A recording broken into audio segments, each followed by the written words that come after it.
Okay, hello everybody, and welcome to episode 98 of Shattered Earth. Last time you guys fought a bunch of shit, and I think that was pretty much all that happened. You guys just continuing to run from stuff until it finally caught up to you, and then you beat the shit out of them and are attempting to steal a shark. So that's what we're doing, I guess. Baby shark, do do do do do do. Baby shark, do do do do. Angry I shark. hate all of you. Alright. Alright, so here's the thing. The shark is currently unconscious. So Yeah. what the fuck is your plan for this thing? Right now, if it's unconscious, we tie it the fuck up and we try to make it to the city as fast as we can. How are you tying this thing up? I don't know. We got an animal handling expert. I asked him. Animal handling and tying up a shark are two different things.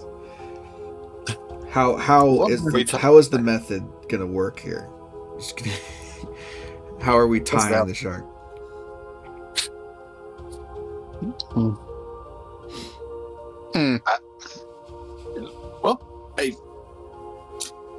This doesn't seem like a bad idea, but assuming that, and maybe assuming a lot, but assuming that the local elves have ever dealt with anything like this at all, they might at least have recommendations for a good material to use for, shark restraint.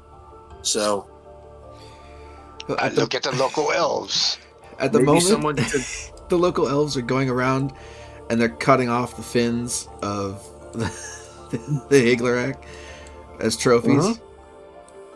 Well, that's grisly. Well, I guess if one of them seems to have finished his trophy cutting, somebody who can speak their language might want to talk to them and, ask if there's something that's good for shark ropes or, yeah. I guess I'm one of the few people that knows Elven here, so I'm going to ask the sea elves, pardon me, is there any good source of restraints around here for this particular beast? I would like to bring it to your city and see if I would like to bring it back to your city alive, if it's possible. What this alpha up here, I'm guessing, is the closest one that you're talking to here. As he's finishing sawing off the back fin of this thing, just lets the body float gently to the ground. He looks up and says, in broken Elvish, just, "It is not possible to bring such dangerous animal into the city. These things are trained from birth to hate us, to hunt us. You bring it to the city, it will cause untold amounts of chaos."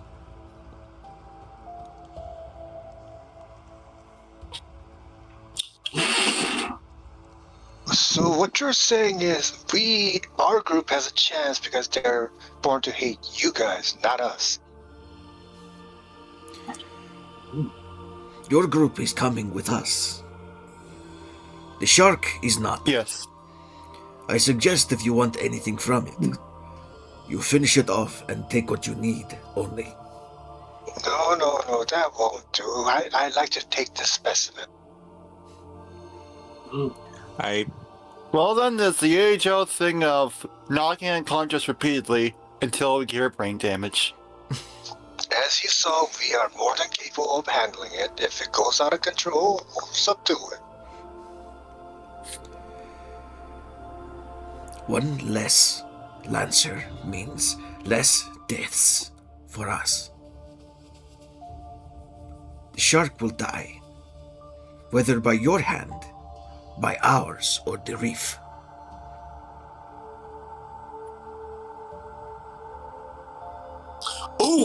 Ooh, actually, I have something that would work well for this. I have something All right. Please don't tell me I gave you a Pokeball like 5 episodes ago. I just don't remember. I believe I have something that ends with the word Bilaro. It has been used in a while, but it worked very well on a giant that time, and it would probably work satisfactorily on a big fish. So, that thing. yeah, I just remembered I do have something that is quite effective at restraining large, strong things that don't like being restrained. So, yeah, I'll be more than happy to bring up the description of that. And yeah, I got it. Hold on. Yep. I will look in the inventory to be sure, but I seem to remember seeing that in there. Only used it once on that one giant back in Shija, but Gosh, yeah, that was such a long time ago. Yeah. And there are probably loads of problems we could have solved with that in the meantime, but oops. There they are, iron bands of Bilaro.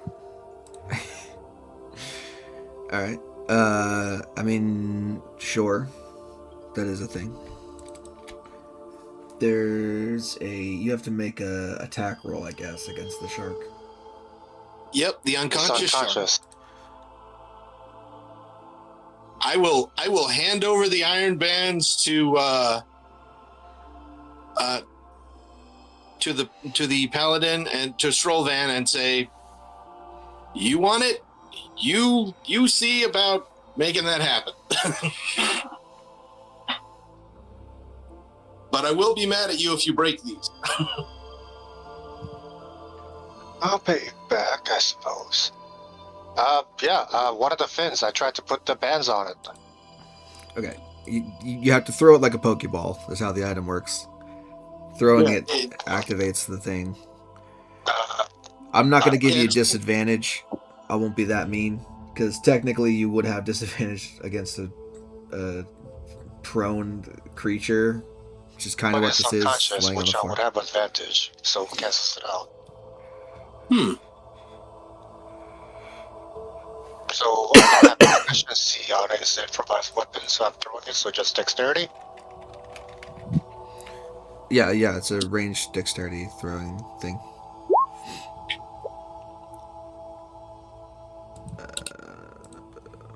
I mean, 21's gonna hit regardless.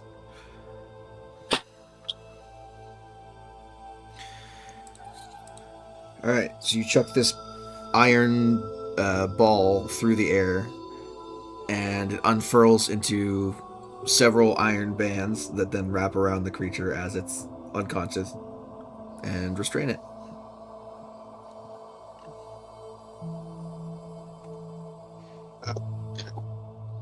So it's mine for now. Cool. It is restrained for now. Let's see, 60 feet, spirit, open this range, dexterity modifier. No! Attack bonus equal to dexterity modifier plus your proficiency bonus, so I should have used that one. It would have been higher than 21, Yeah. That's why I wasn't gonna. It was fine. It was fine either way. Target is restrained until you take a bonus action to speak the command word to release it. It can try to make a strength check, so that might be a thing. But I just have my weapon ready to bonk it to unconsciousness.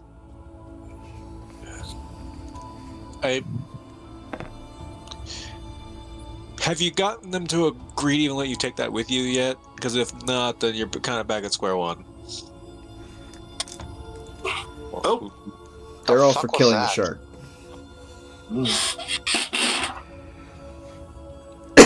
They're all for killing the shark. They're not going to drag a several-ton creature across the fucking reef. When we're already being semi-pursued. Yeah. I thought the shark was floating. The shark can float, but it's unconscious at the moment. It's not. It's also not like it's underwater rules, so it's not that heavy, but still, it's a big. It's the point is it's big and cumbersome and will slow you down, and that's their issue. That, and it's a dangerous creature that's like trained to hunt them specifically, to hunt anything really that's not Iglorak. So I would genuinely suggest just taking the bands off and just finishing it off. I don't think you're gonna be able to make this work. I really want this thing done. I know you do. I really know you do. We can probably get some eggs from raiding the people. You're welcome to split the party and just stay out here with your pet while everyone else continues onward.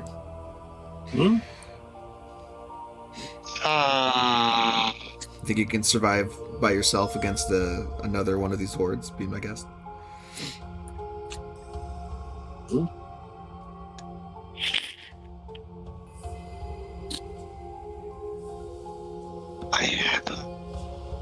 How far is the city from here? Miles. I asked the elf. Yeah, another couple miles. You know that it's another couple miles. Like you're far enough away that it's not going to be an easy trek. Yeah, because like a mile in like civilian clothes, at least in my experience, can take around 30 minutes on average if you're not like trying to jog or sprint it, if you're just walking. Yeah. And add to that, trying to drag a few tons of Fish. Yeah. Okay. Do we still have that stone of sending? Yes. You have Yes. at least one sending spell that you can use. Yes, we do have the Archmage. Yes, we have the stone. No, they're not. I guarantee you, it's not. Like, I'm sorry, Strovan. I'm sorry, but you're not getting the shark. There is no way we can make this work. Just call the teleporting Hear guy me to come out. down here. Hear me out. Our druid friend is back with the Archmage. Oh. We could contact our Archmage through the sending stone.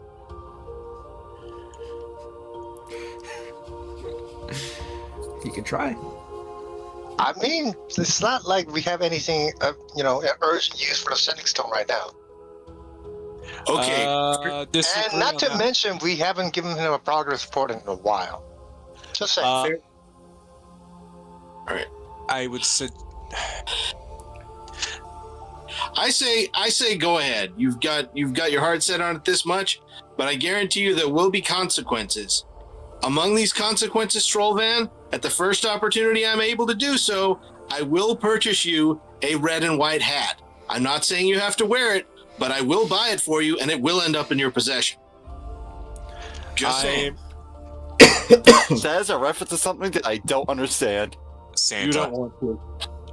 No, actually, but sure. That's it. Oh, okay. Then what else? Red and white hat. One of those other fuckers, probably from Jaws or something. I don't know. No, more of a cap than anything else. Yes. Yeah. The sort of thing that might be worn by someone who likes catching things. So may I use the sending stone and ask for the sending stone so I can try to contact Archmage?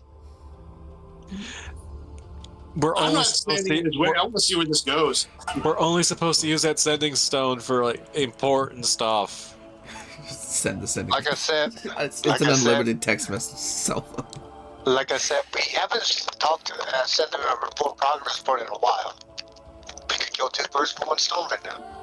Yeah, I mean it is a rare scientific specimen from which who knows how much could be learned. I mean that's not an untrue statement. And I'm pretty sure our old druid party member would be excited to see a new, different life. I think he's already seen these before. Shut up, you. No, I think I'm wrong about that, actually. I think I only did those recently with you guys. So I'm asking for a sending stone. I've seen them on the open sea before, but there might be a couple out there. I don't think they're a moon thing. You've seen them on the open sea before. You guys, specifically your group, saw them on the crossing, the last crossing you made to Harival. Yeah, he wasn't part of that trip. Exactly. So I never saw it. Yeah. Okay, so can I use a sending stone or no? Somebody Give me a has second. I'm trying. Yes, I'm the one who has it. I'm trying to think what the. Like, every part of me wants to say no, because I think this is kind of dumb. I mean, Out of character, I totally agree with you. it's completely free to do dumb things. It costs nothing. My sanity is a resource. You have sanity? Unfortunately. I want some. There's a meter. Get your own. I have the No. Call of Cthulhu character sheet turned on specifically for Chance on it. Woohoo! So, gimme. Fine. You can use the sending stone, but I want it clear, any repercussions of this, I will not assist with. Agreed, sir. On your own head will be the consequences of your actions. And Chance will hand over the stone and kind of just walk off, just not wanting to even be in earshot of this.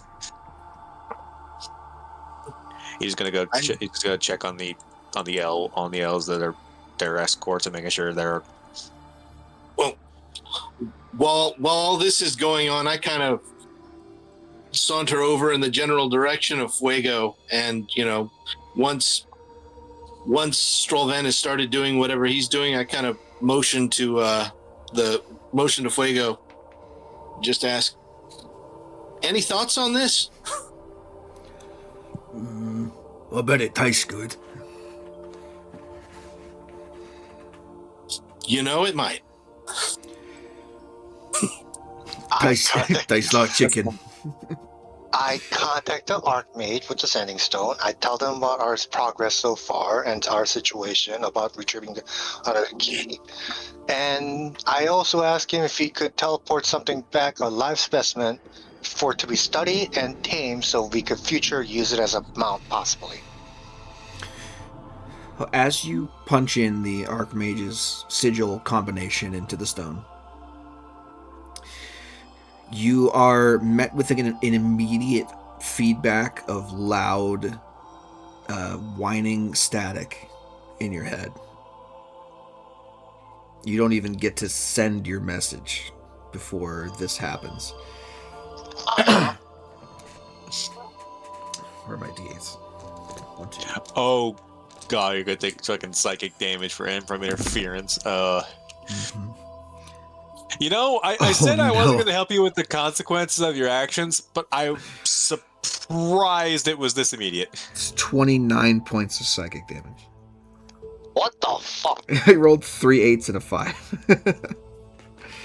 Wow. Okay. Your ears immediately start bleeding, and you start bleeding from the nose and eyes, and you're like, it's like you just punched in the number, and then you just watch Jay start leaking from every orifice. Sorry, Strollvan. Jay might be leaking from every orifice, but we don't know that. Phrasing. I turn to Chance and say, well, No, it is not supposed to do that. We've learned something we shouldn't do here. That's good to know. But that does not bode well for the fish, does it? Strollvan Nope. and Chance, you two are the only ones who would probably have a chance to know this. Go ahead and make me Arcana checks, please.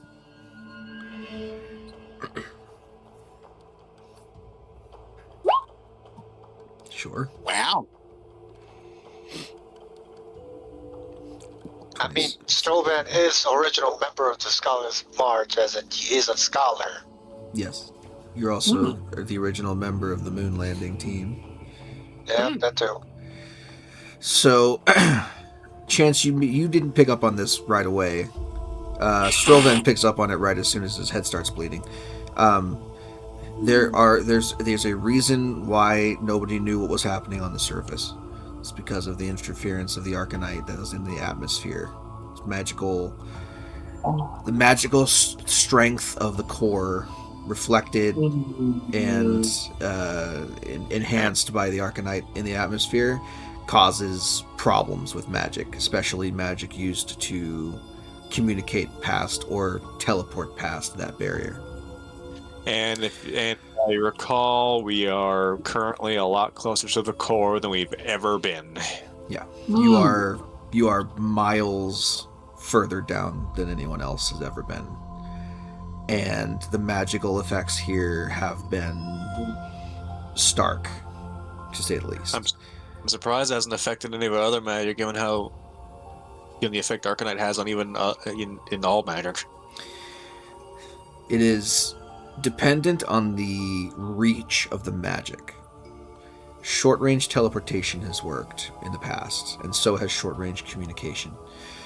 But communication via long-range or teleporting any further than the atmosphere would cause issues.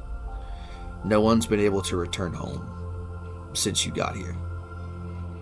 And no one's been able to really communicate unless the break in the sky is overhead. And even then, it's like, that's a 50-50 chance. Because you gotta aim it right. It's gotta be lined up correctly. In that case, yeah, I tell the groups, like, sir, I think we might be in more trouble than we thought. While I'm trying to patch up my bleedy fucking nose. Yeah, it's like holding your nose with a handkerchief or something. Yes, I believe I gathered as much. He got that with 12? He can infer it from your bleeding face at 12. he didn't catch it in time to warn you. We'll say that.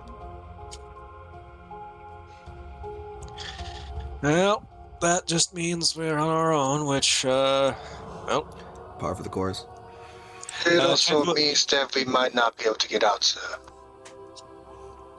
no, as long as we can get the ship functioning, we can leave normally. And let's if the gravity thing doesn't go wonky again. How far is the ship? It's miles away. It's way fucking back. We've been traveling for days. Yeah, it's we've already done at least 2 days journey, if I remember right. So yeah, you're at least like 60 to 70 miles from your ship. Okay, fuck this. I'm gonna try this.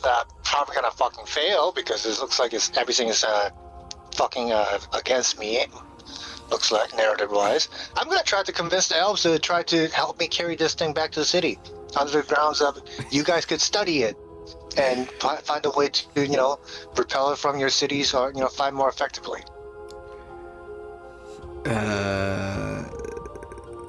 It's gonna have to be. Are you suggesting you take it back to fucking Vivisect? Not kill. I didn't say kill. To study it, yeah. Okay. Are they technically peasants? No. Damn.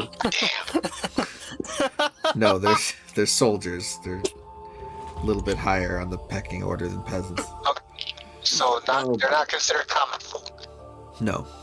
These are the uncommon folk. Yeah, because I'm asking because of that. I know. I understand. No, they would not be considered common folk, not for this. Okay. They're like the middle ground, let's say. They're the people that are protecting everyone, therefore they're the ones that are more taken care of. Yeah. Held in a little bit higher regard in a desperate survival situation. So your argument is we can study this thing, and yeah, I was gonna say, it was gonna be a hard DC anyway. But yeah, no, they're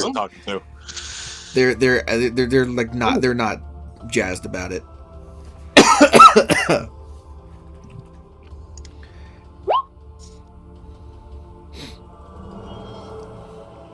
You could butcher the shark for rations. That's true. If you took some time.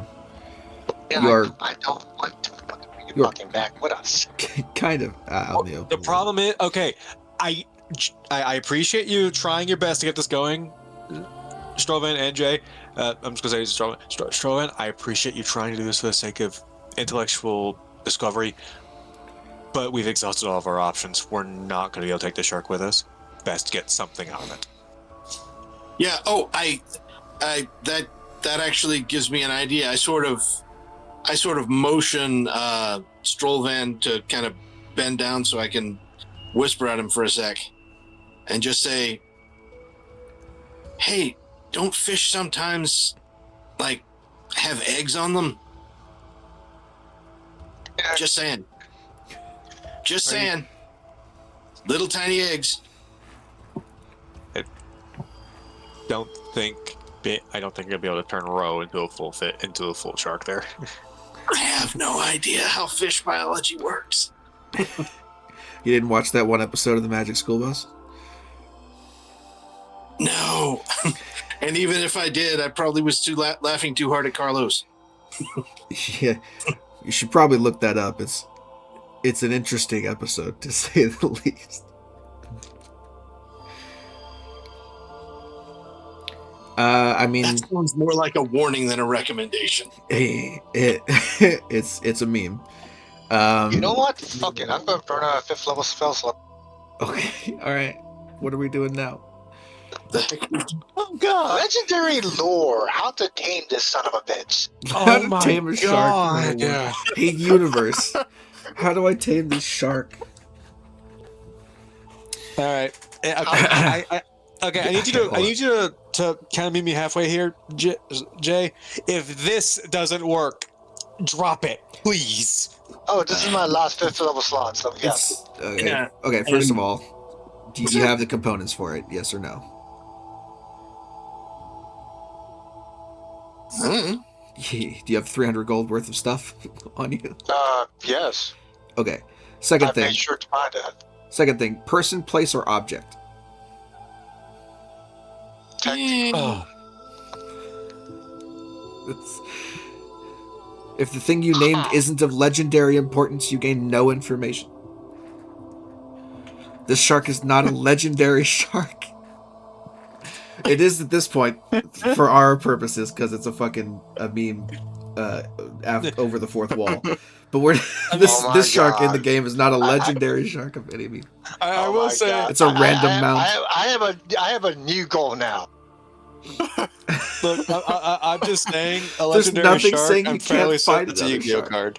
No, Legendary Ocean is a Yu-Gi-Oh card. Yeah. No, here's the thing. Legendary Fisherman. I want to know the location of a legendary of this species. Okay. If I'm going to turn something into a mount, I want something legendary. Fuck that shit. All right. God, okay. You have to name or describe a person, place, or object. So I'm gonna help you out here. Let's see. So we can think of like, maybe you could ask the universe, like, where's a place where I could find a legendary flying shark mount? And we'll see if anything comes up. That's the only way that I can justify this ever working. Okay. Significant lore about the thing you named. Lore might consist of current tales, forgotten stories, or even secret lore. There's never mind another thing you named is blah blah blah blah blah. Okay, here we go. So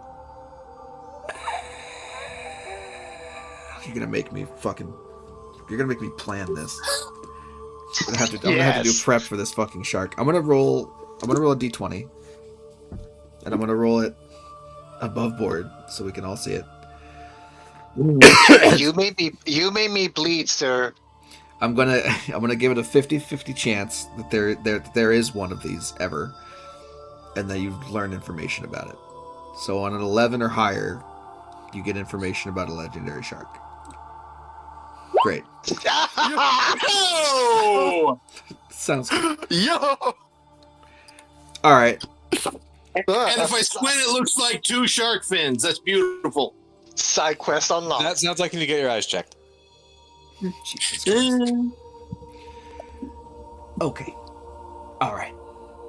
I'm gonna come back to you on that one because I don't have For the record. I don't have legendary shark mount lore ready to go, unfortunately. So you're gonna have to give me some time.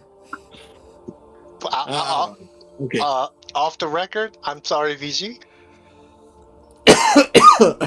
Look, man, No, you ain't. the logistics of a big shark flying around and doing stuff for you is going to be interesting. We'll see how that works. Well, I guess the voices of myth itself have spoken. The dice So- are not in my favor, unfortunately. I can put as many roadblocks in the way as I possibly can, but just to, look, he spent a 5th level spell slot and 300 gold worth of stuff. So that's your one casting of that, by the way. I don't think you have any more. Nope, I don't have it free like somebody. Yeah, you have to convince Chance to do that again if you want to learn any more about this thing. Okay. Yeah, because I have a way to cast it without the components, because I have a magic item that says I get to cast a spell. Okay. After all of this has, taken place and everything, Lemuel turns to Strollvan and says, "Look, if we're not taking it somewhere, if we're not saving it, and it doesn't look like, looking around at the very concerned looking elves, that's happening." Oh, I interrupt him and say, Fuego, you said you were hungry, right? Go eat. Hey, wait. Take the bands off. I want the iron bands back. That'll probably hurt Fuego's teeth, or at the very least, his teeth will hurt it. So, Give me back my Pokeball. yeah. Basically. All right. Okay, I take the band back and tell the Fuego to eat it. Very good. Fuego doesn't do Got the anything. bands back. He responds to Chance's commands, not yours. Alright, Chance is going to look at the elves and say, okay, now that is resolved. Because I did ask the question in text chat, I just didn't get a response. Where? If we wanted to quickly cut this up for food, about how much thing we could get before we have to leave? I see. The elf, one of them says, "You can butcher these for rations, but it will take time. How much?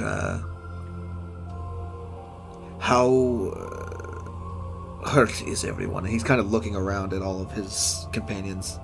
A lot of them, I think all of the other ones are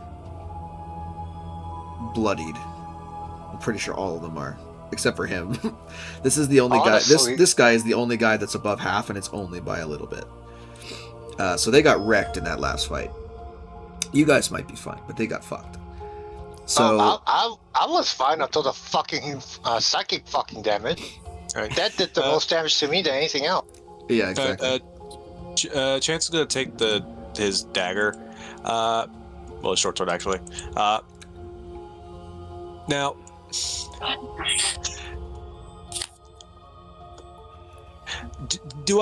is it a safe assumption that this shark has a usual animalistic anatomy, or is it too much of a magical beast for that to be considered? What are you trying to do? Is the question. Back of the neck, just quick. Oh, I mean, yeah, you guys have been stabbing these things all over the place. It follows. I mean, its brain is not in its ass or anything. You'll be fine. Yeah, I was checking to see if the spinal column would function the same. Yeah. You can kudita the shark. That's fine.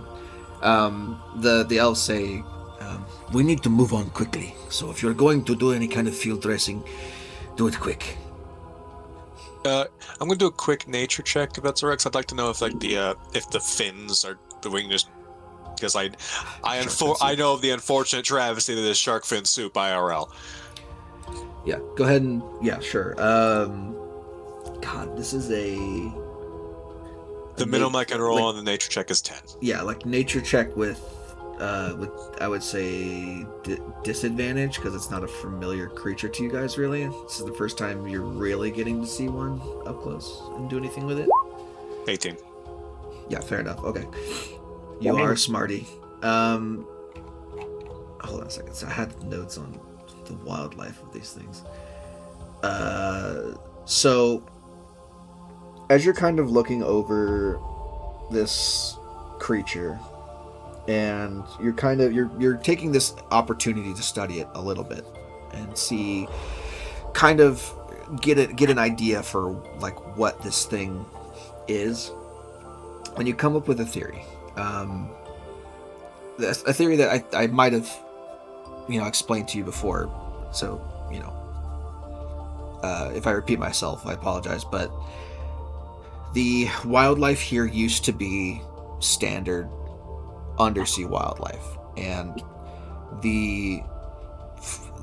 essentially the magical fallout of the breaking,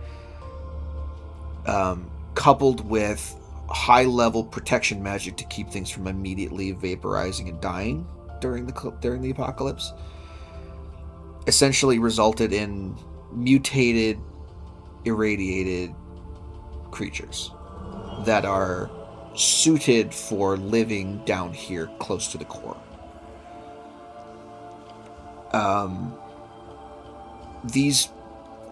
This species of animal was probably at some point like great white sharks, and they were changed and altered to live in a world without an ocean, close to the most concentrated source of divine magic that has ever been created on the material plane. And with an 18, you can extrapolate that to your elven escorts as well. These people probably used to be sea elves. And now there's something completely different.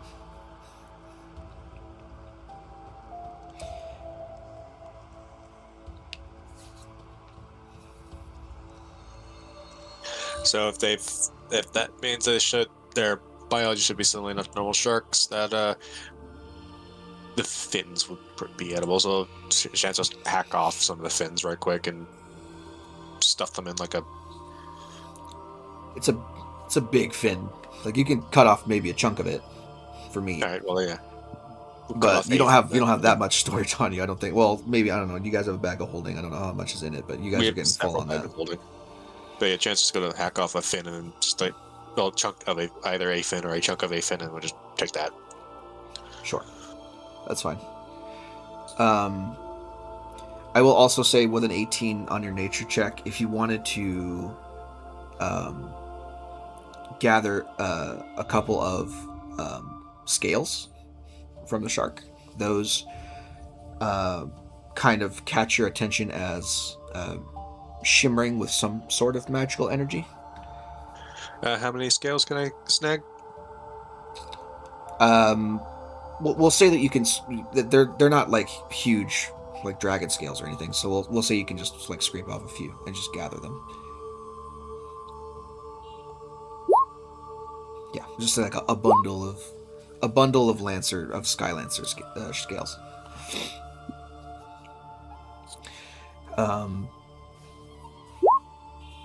Go ahead and make me an Arcana check. Normal one, not disadvantage this time? Yeah, 24. Generally speaking, if these things were used in an item or in a concoction of some sort, if you were to distill the magic out of them or create an item using the magic of the scales, you could essentially make use of the Lancer's invisibility option to some degree. Neat. Because these things have an ability to go invisible, but not only that, they can make themselves and their rider invisible. So there's kind of an invisibility field that they can do, and that might be extracted from the scales given a good enough craftsman. All right.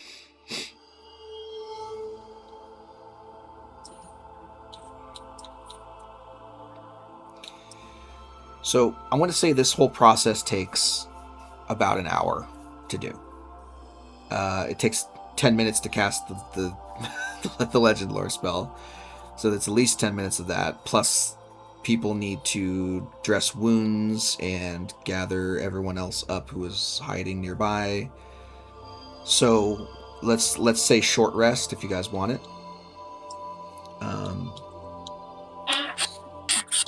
Go ahead and do your stuff there for that. Mm-hmm.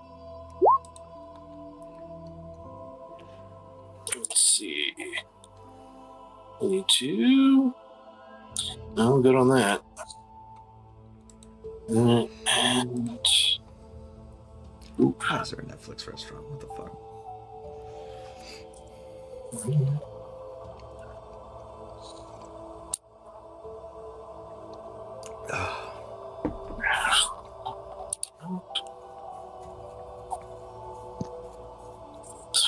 Shenanigans that players get into, am I right?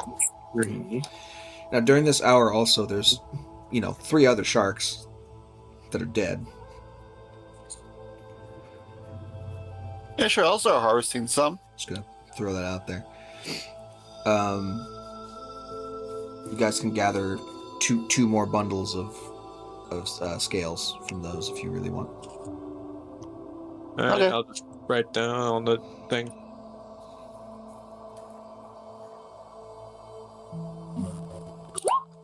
Four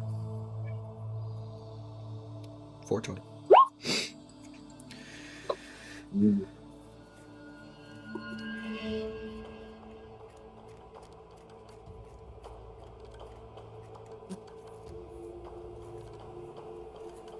Okay. Strovan, are you spending any hit dice to heal your psychic damage?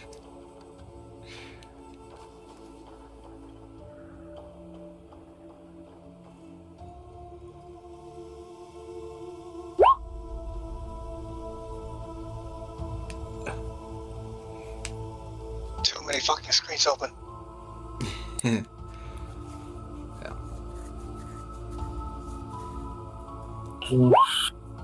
Okay, that's better. Work. Oh, my God. Works. Okay, actually. 18 out of 26 back. Yeah, I'll stop it right there because I'm at 69 now. Valid. Nice. Nice. Alrighty. Nice end up. Not stopping because I'm at 3 points from max. Stopping because I'm at 69. Okay, so after everyone is done with their short resting, after everyone has gathered up their materials and everything, you begin your trek again, the last few miles to the domed city.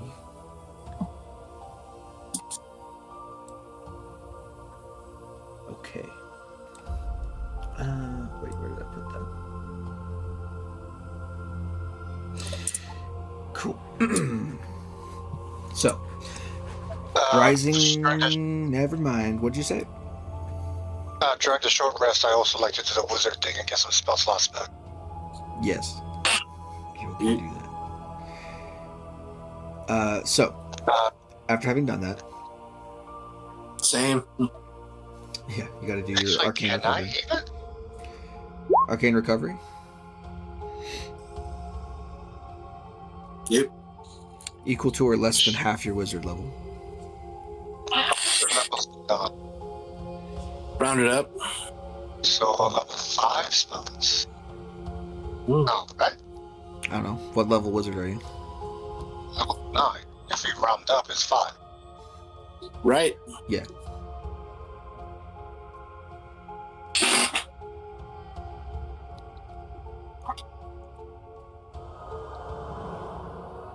Makes sense because I've got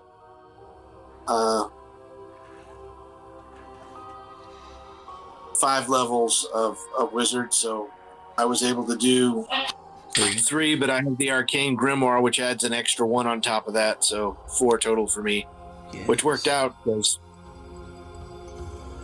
the only slot I used in that last fight was actually a 4th level, so for a rather large fireball. So that kind of worked out. I thought you did some teleporting. Maybe you didn't. I thought someone vortex warped you at some point. Oh no, that's right. I did vortex warp someone else, so that one's spent too. So, yep. Yeah. Somebody Oops. chucked a shark across the battlefield with vortex warp. Yeah, that was me. That was me. I vortex warped one of them, one of the lancers. Right out. Thanks. Grab that. Yep, I have to get my 5th level smite slot back. Yes. Mm. Okay. So, as you travel, getting closer and closer, rising up from the coral bed around you, broken towers stretch upwards like rotting trunks of fallen redwoods. The half-fallen, centuries-old structures tell the story of a glorious empire reduced to ruins at the hands of a world-shattering calamity, and a people who survived in spite of it. As you approach the edge of the shimmering veil of magic that encompasses the city, your escorts encourage you to step beyond its threshold. When you do so, you feel it cling to your bodies ever so slightly, like passing through a thin cloth curtain filled with static. After another few minutes of walking, your troop approaches the outer defenses of the city. Here, the shattered stone and coral rubble from buildings long decayed have been repurposed to construct defensive walls and battlements where a dozen soldiers now stand watching your approach, whispering amongst each other. Those of you who understand Elvish comprehend your escort's brief introduction. The introduction essentially is, we have returned from our excursion. We've killed many Eglarak. Tarfana will want to meet survivors.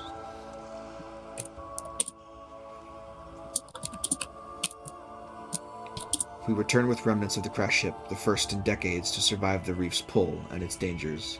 We killed many Eglarak to bring them here. Lord Tarfana will want to see them as soon as possible. At this, the guards atop the wall lower their guards somewhat and allow you to pass through into the heart of the city. As you travel through the winding streets, passing through corridors of crumbling, dilapidated buildings, an eerie silence makes your footfalls echo loudly off the walls that surround you.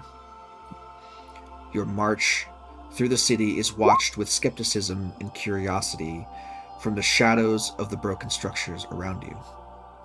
You catch sallow, gaunt, pale elvish faces with wide, luminous pink eyes, peeking out from behind broken walls before darting away. In the distance, tall, bone-white spires loom overhead, a palace of coral untouched among the destruction.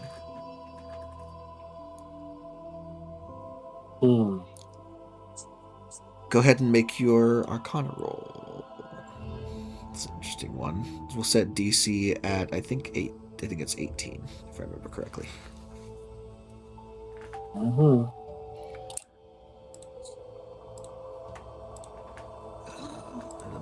Let me look it up. Oh, you're fine. Oh, fuck. D&D Beyond is down because there's space eels infesting it, and that sucks. Yeah, so on a 22, you are aware of this type of spell. This type of spell has been cast before in Providence by the Archmage. It is is very similar to an exile spell. I do not have that handy because D&D Beyond is down. So, exile is a homebrew spell that I made that covers a wide area and excludes specific creatures from entering its radius.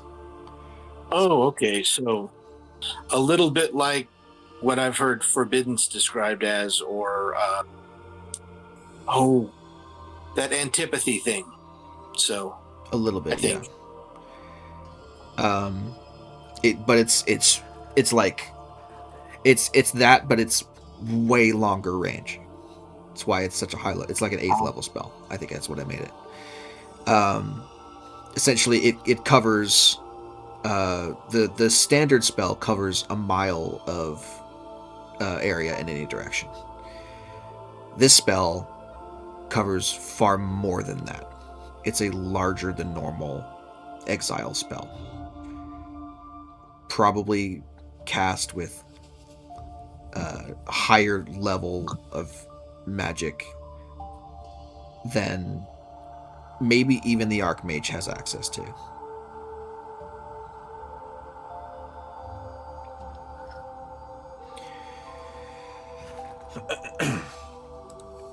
Anywho, you are met at the threshold of the palace grounds by half a dozen armed guards flanking a figure in dark gray robes, wearing a mantle that conceals the upper half of his face, with pale green and gold accents throughout. Welcome, survivors of the reef and honored guests of Lonnmir. Lord Tarfana has foreseen your arrival and awaits your presence within.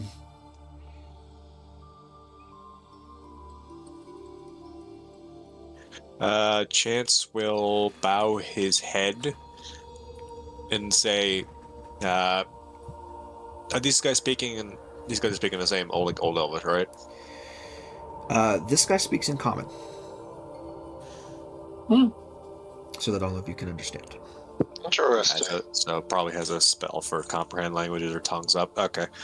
So Chance is gonna say, these ones are great. These ones are grateful for thine hospitality. Kind of bows his head at you, says, "Come, let us not keep the Lord waiting."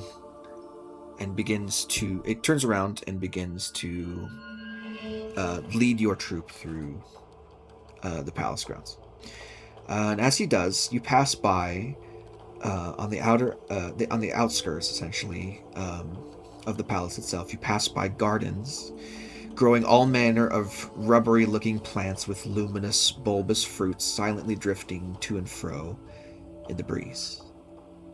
Pallid, elvish workers, guarded by soldiers, drift amongst the crops, picking and tending to the gardens as they go.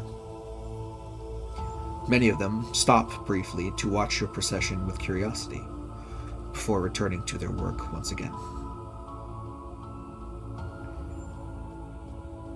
The figure who is leading you, without regarding you really, just says almost offhand, "Ever since the great calamity befell this world a millennia ago, our people have struggled to survive on the reef.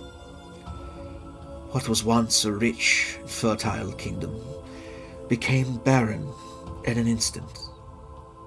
Most outside our kingdom's borders perished immediately, a mercy in hindsight compared to the thousands who would starve in the coming months.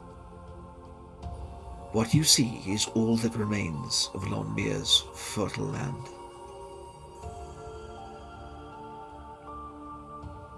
Your group leaves the gardens behind, approaching a grand, reinforced gate. Unless Director otherwise, Chance will actually just note that down in his notebook, like what was said about Lonnmir.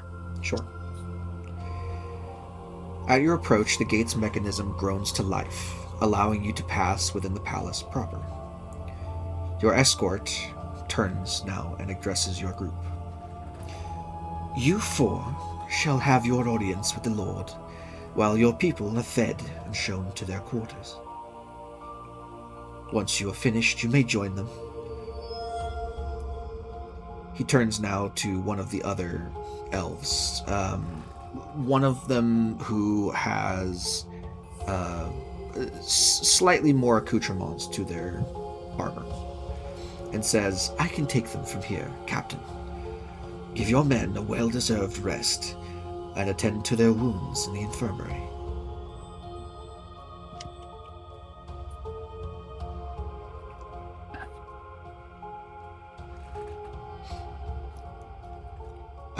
Several of the soldiers begin to now escort the large group of crew that you have with you off to another place in the palace, while the four of you are left with this robed figure standing in front of you.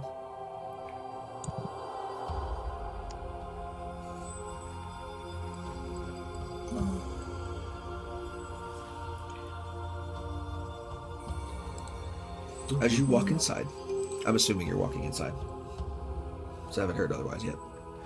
Yep. The dim hallways of the palace's interior are lit by tarnished golden chandeliers topped with luminescent seashells that give off a pale blue light. As you walk, your boots clicking off the patterned marble tiles, you pass similarly tarnished golden statues of regal kings and powerful warriors, each similar to the Ahimar, but with more pronounced aquatic features and missing the distinctive coral crown that they all have. Your escort leaves you in a large dining room, where 5 places are set on a long, polished stone table. A moment of awkward silence follows before a set of double doors on the other end of the chamber open, revealing an Ahimar man in tight-fitting white robes who drifts slowly into the room across from you. His pale pink eyes scan each of you one by one as he takes his place at the head of the table. Honored guests, it is a pleasure to make your acquaintance at last. I am Lord Cait Tarfana, steward of the royal court of Lonnmir, and acting regent of what remains of the kingdom of Nen Arnad. Please have a seat. You must be tired and famished after your journey. All right, I'm gonna need you to spell that kingdom out for me, because like I think I got a reasonable guess on Lonnmir, but everything else, yeah, not fam. Copy, paste. You are the first outsiders to survive the dangers of the reef in decades, you know. Most tragically perish on impact or at the hands of marauding Eglarak tribesmen. Here they are now. Another door opens to the side, and platters of cooked fish and steaming vegetables are brought in by servants and laid before you. The smell of the herbs and spices reminds you that you haven't had a freshly cooked meal in days. Please do eat your fill. Today is a special occasion, after all. And I have many questions, as do you all, I'm sure. So, let us conspire over this most auspicious meal.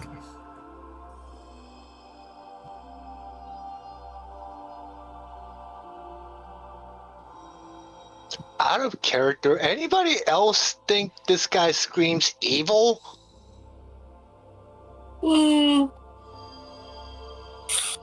Out of character, maybe whispers it. Okay, I'm just saying. I didn't want to say nothing. Just been just going through my head. I didn't want to. That's why I didn't want to speak. It's just the accent for me. That's it. Okay, so I'm not crazy. Got it.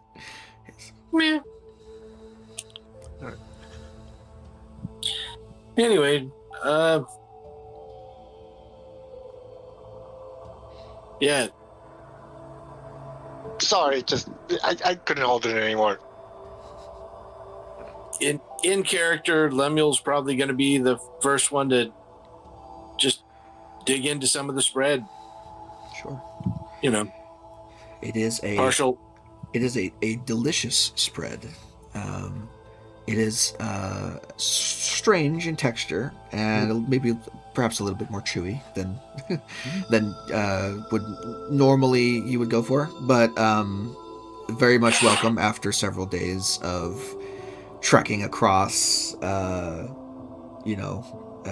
dead reef at the bottom of the world with nothing to eat but rations and seaweed.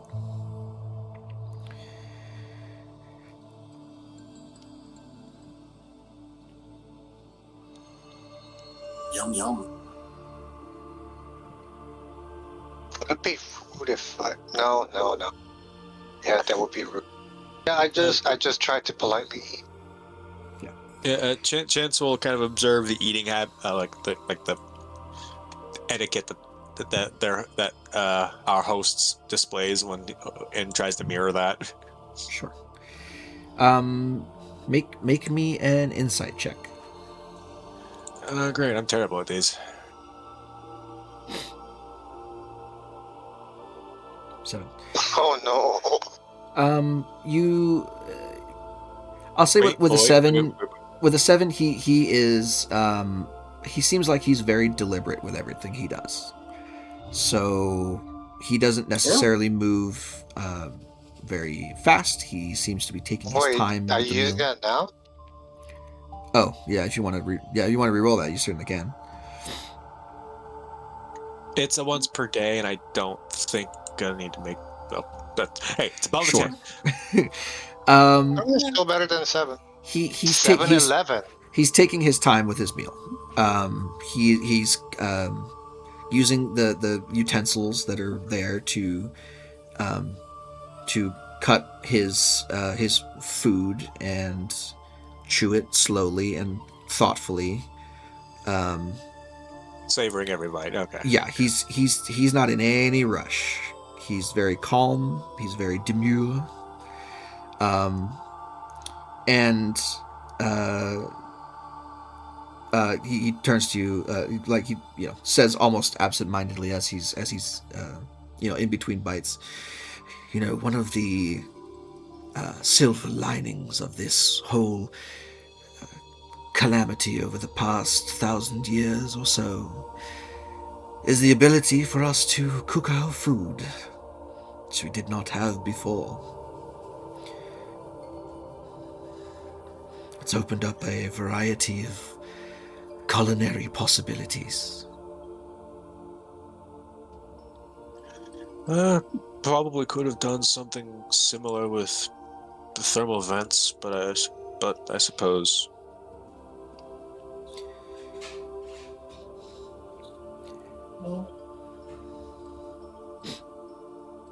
There would still be a clear difference.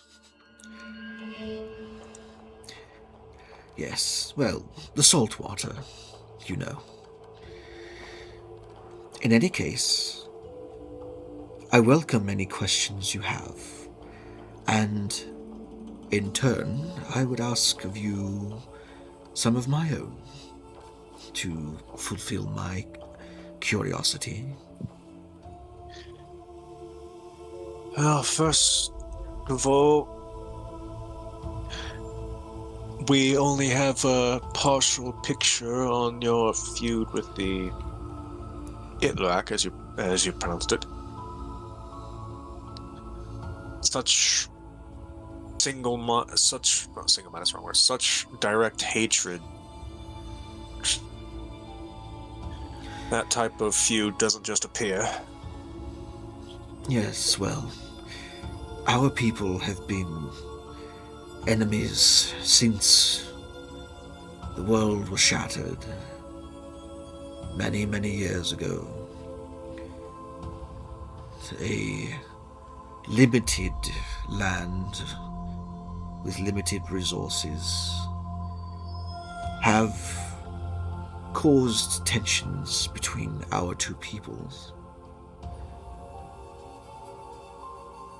They also, unfortunately, have greater numbers than we do, so we are forced to survive on the merits of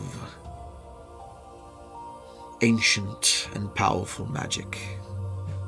And extreme caution.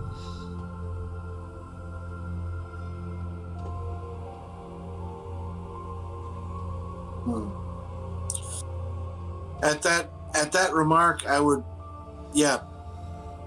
Lemuel pipes up.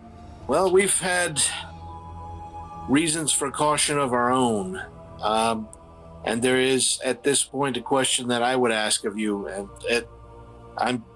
I'm going to do something merely for the purposes of illustration, but it might be of some importance to you and your people. And with that, I attempt to do a casting of minor illusion to show a essentially just a simple flat surface like a piece of paper, the image of one with a black circle drawn on it. And I show it to him and I say, have you or your people seen anything like this being displayed on your enemies? It may not seem like much, but it might mean more than you think.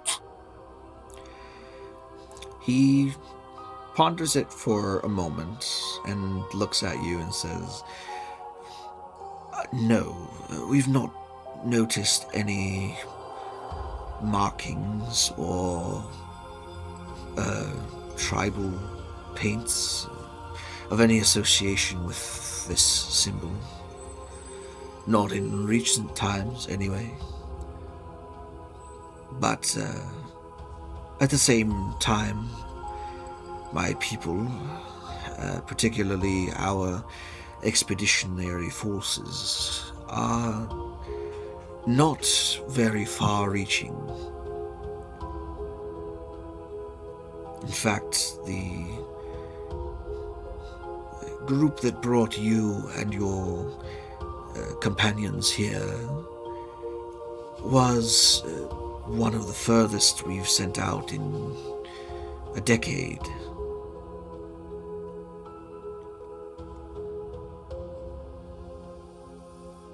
All right. Fair enough. The only information I think you might find of value regarding what I've just shown you is that it is the symbol of a very dangerous group. So should your people see anything like this, they should be at their highest level of caution in dealing with any who bear it. And with that, I dismiss the image. Duly noted. And we are, of course, all of us appreciative of your warning. Though not many have survived the reef. It would take quite the force to invade and challenge anything outside of the city, much less the Iglorak tribesmen who are hell-bent on murder and pillaging as much as they can. It would not come as a surprise to me to learn that they might have a hand in the Iraq already. It may very well be the case, but unfortunately I don't have that information for you. The Far East and the Far West are the furthest reaches of the reef, where the tribesmen breed in excessive numbers. And they are, of course, unknown to us. Penetrating those lands has been impossible.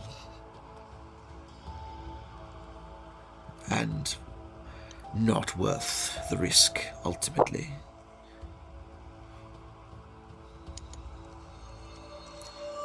You see, it is a delicate balance, keeping my people alive under this dome, and surviving as best we can for the last 1,000 years.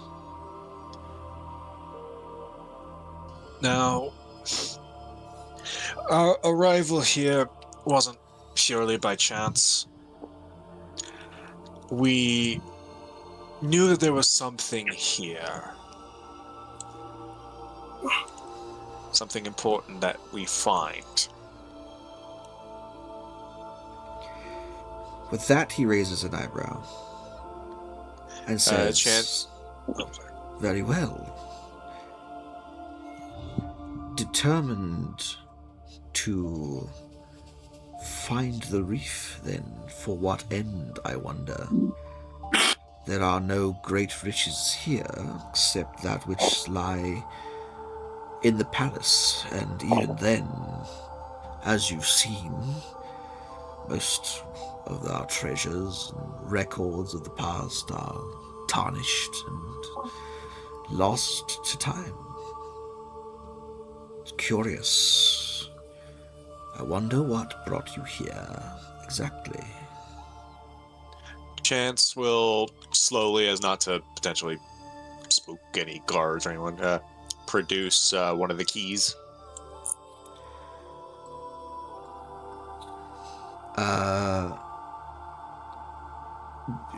Easy enough, I will say.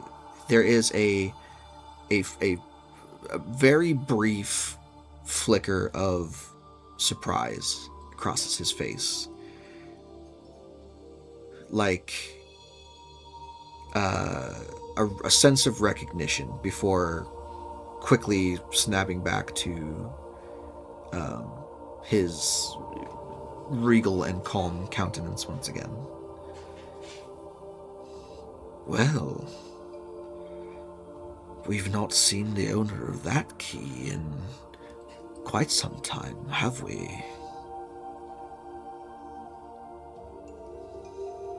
I forget, what keys do we had? We had the flame key. Oh, we have 3 out of 4. Yeah. If I remember You right. have embers, dust, and one other one. I think Chance probably, just because of his own affinity, probably just keep the Emperor's key on hand. Was it Squalls? I think Squalls Yeah. might be the One of that those sounds two. right. Yes, well, the group my colleague warned you about just now, they also want to find these keys for a much more nefarious purpose than we do. So we are trying to find them all and keep them away from them. I can imagine. Though I didn't know that there was anyone left who knew of the great prison or its wardens. We had thought this a secret buried and lost to time.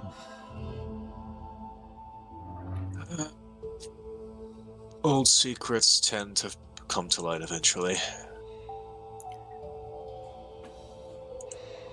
Everything happens for a reason. Something has brought these keys here. For fate or destiny, I do not know. A most auspicious meeting indeed. So then, Keeper of the Keys, what is your intention, then, with the prison of Goldagnir? See it stay closed.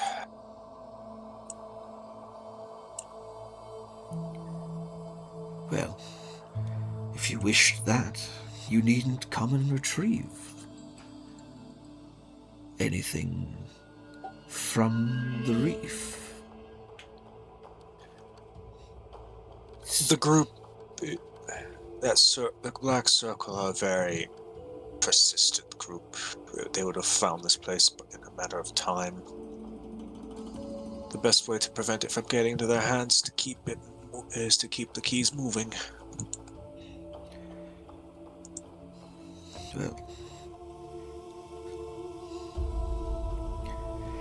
Well, the Key of Tides has sat in the withered reef for over 1,000 years, without anyone even so much as breathing its existence.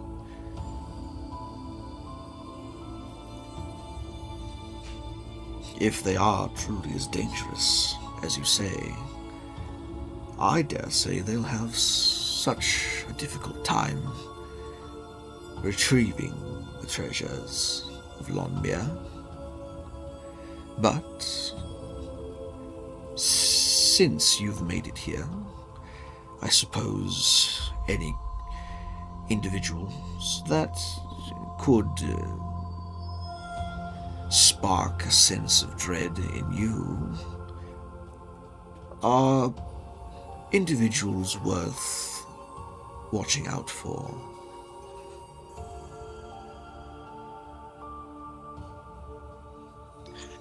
Now, this is where I have a suggestion that might benefit us both.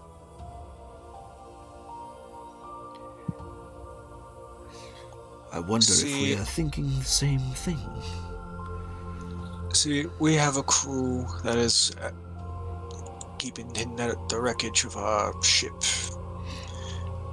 And once we acquire the key, once we can ascertain the key and potentially collect it, we will need to be able to leave. But you happen to have a certain problem.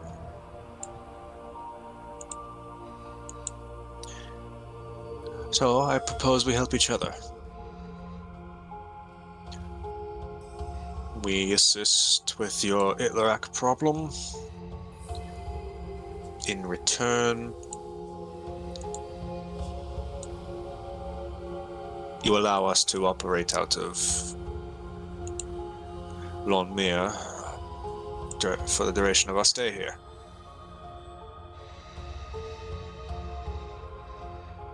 To what end?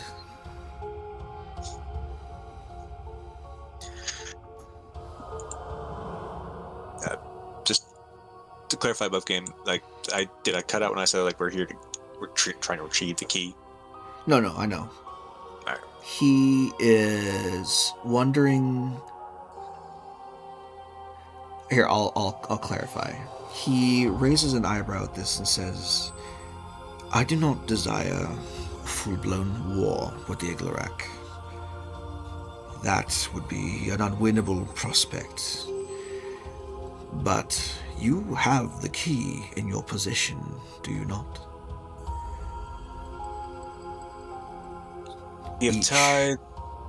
Each key leads to another. Have you not attempted to search for the Key of Tides since you've been here? We were a bit preoccupied. Your warriors that found us were very insistent that we come here, and also we were equally as priority was to make sure that the crew on our ship wasn't gonna potentially, meet their end while we left. Of course, and my soldiers' insistence, of course, was for good reason, as you discovered, barely miles outside of our city's borders. But I would ask for you to attempt to do so now. Maybe that will answer many questions that you have and provide a new avenue of recourse, given our mutual benefit.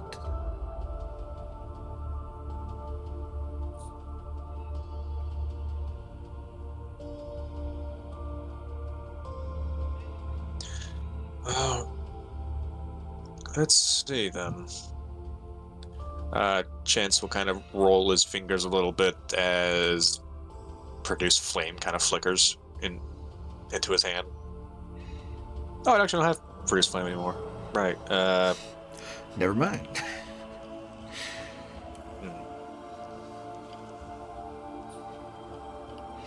I should have given you the elementalism cantrip, but I haven't updated that for 2024 yet.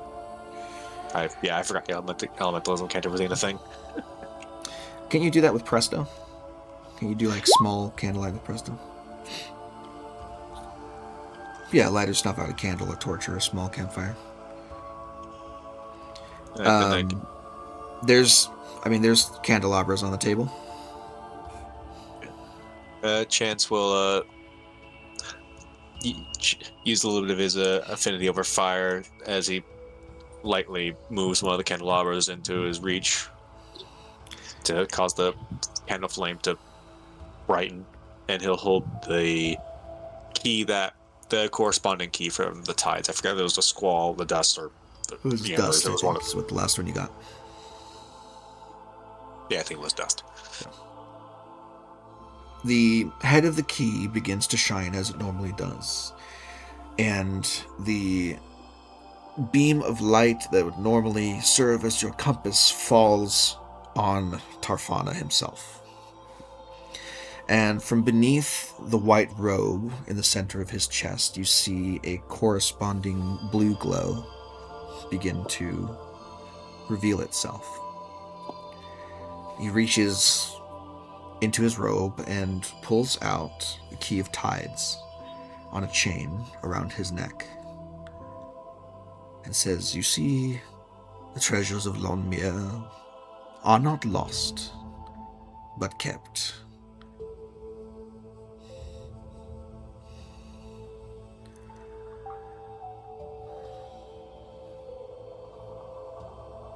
This both changes and complicates matters, so I assume you would prefer to keep that on hand.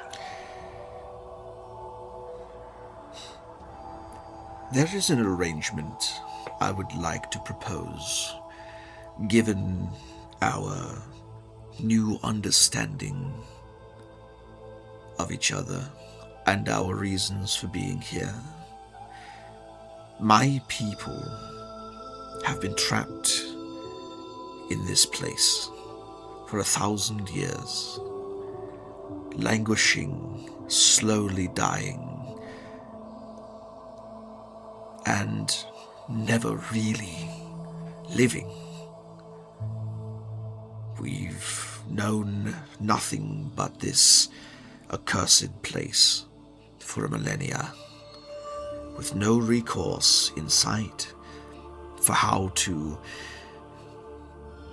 relieve ourselves of its burden. I am steward of Lonnmir. I was charged by its former queen to protect this with my life, and with it, her people have survived. But surviving alone is not living. So I propose a trade. If, through the magic of the keys, my people can escape this barren rock fraught with danger and make new life for ourselves on the surface world, I would gladly give up the key to those who would save us.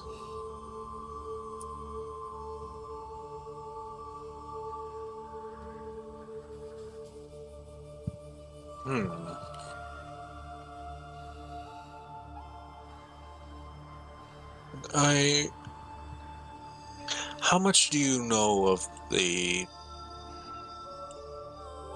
situation at hand in regards to why this place seems is as isolated as it is? Dear boy, I was here when the world fell. As I said, I was advisor to this land's previous queen. And Queen Golod, being a warden of Guldagnir, gave me much insight into the reasons for our current predicament. Then you might know more than we do. I did not ask that question out of any disrespect. Some problems can only be seen clearly from the outside. Thus, why I wanted to be certain.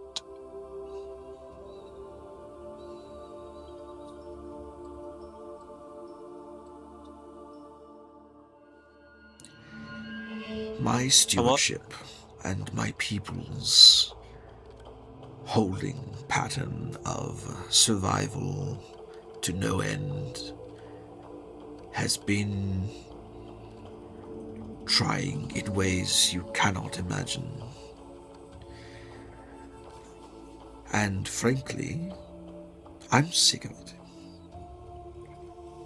My queen knew not what she asked of me when she charged me with this. He holds up the key again in the other hand, kind of rolls it between his fingers, kind of just like staring at it, like this is his one thing that he's got that he's supposed to take care of for a millennia. And he's like, I would give this up in a heartbeat. Were I certain that it could alleviate our current situation. Oaths be damned, she knew not what she asked of me, or her people.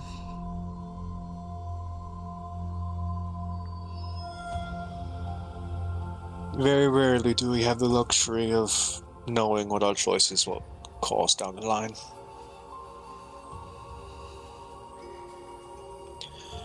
So you believe that the magic of these keys might be able to grant your people passage out? Is that am I understanding you properly? As innumerous as my people are, we cannot all fit on your tiny ship. At least not all at once. And we would need an instant transportation option. For you see, this key is the reason why we have survived for so long under a dome of magical energy that keeps those barbarians of the reef at bay. Oh, it's not just it's a key in several senses. It's a key that maintains your defenses as well as... Poetic and ironic that the key that we hold is also the key to our own prison.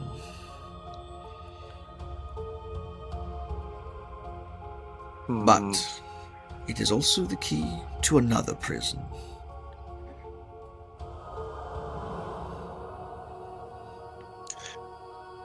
You mean to use the extraplanar nature of Goldagnir to have everyone leave through that and then reappear on the surface?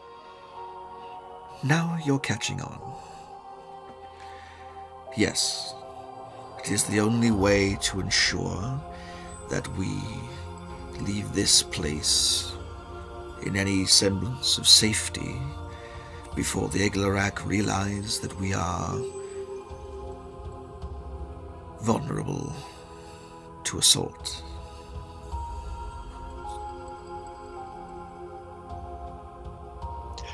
Remind me, VG, of the Black Circle members we run into both here and previously,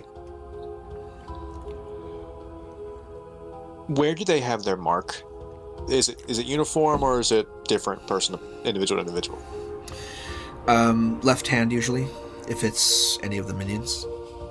The head honchos, you haven't seen any markings on them before. Either they've concealed it by magic or it's elsewhere on their bodies you haven't seen.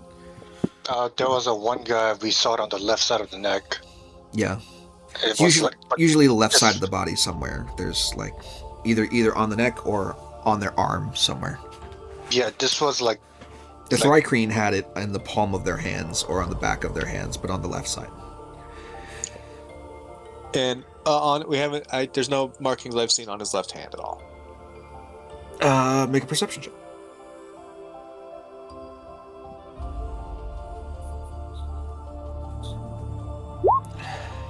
Nope.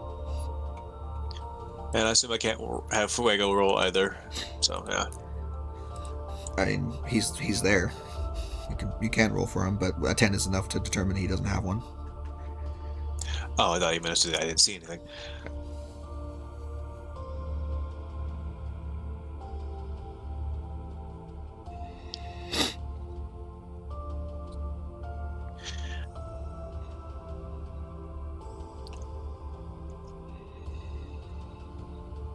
Your plan is a clever one and has merit on paper.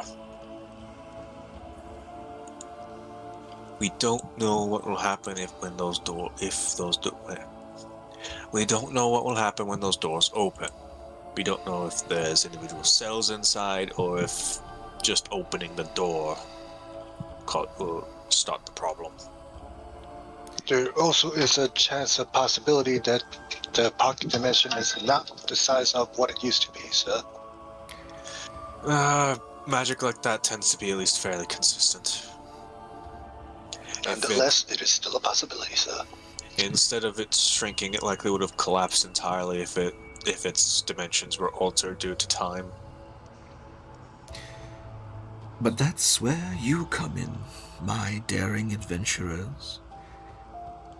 I was not idle sitting here in this palace while you trekked across the reef.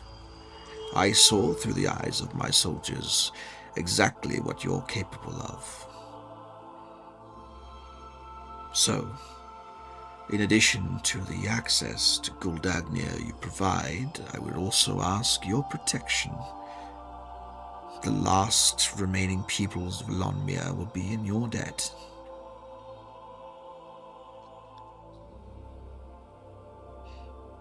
There is a... Okay.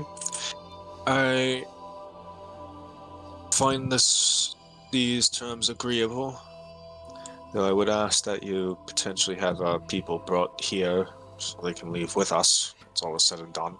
Of course. Sir? Yes. My lord, I meant our party leader, not you, sir. Oh. Yes.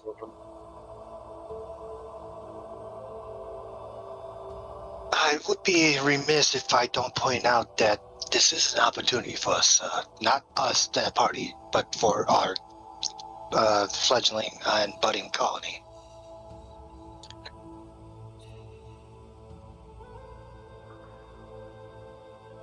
I believe it would be in poor taste to discuss what happens after they're out, before they're out, in case things go wrong. While I wholeheartedly agree with you, it is rather distasteful. This is more of an opportunity to have the upper hand at the negotiation to benefit the colony more than anyone else. As you are a representative of us, appointed by the Archmage, I would be remiss not to point this out. Ultimately, the decision is up to you, sir. Noted.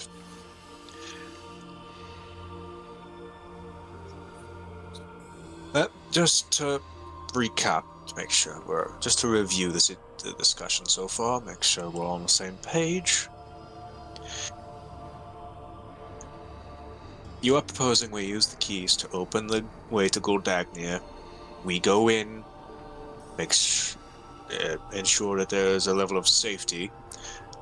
Then you would follow us with your people. Then we use the keys again inside to open a door onto the surface away from here.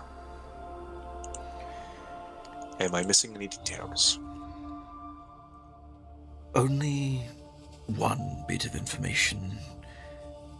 How do we know the prison opens from the inside into anywhere other than where you entered?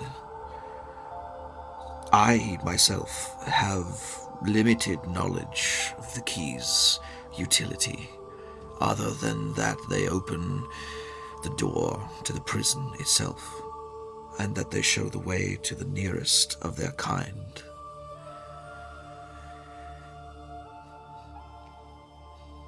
What I would propose instead is that we all enter the prison and, as intrepid adventurers, you return to your ship with repairmen in tow to protect you and to assist you in reactivating your vessel for transport off of the reef. I will send what limited knowledge I can, but I will also send a force that will send any marauding party running. It will be the last stand of Lonnmir's military might.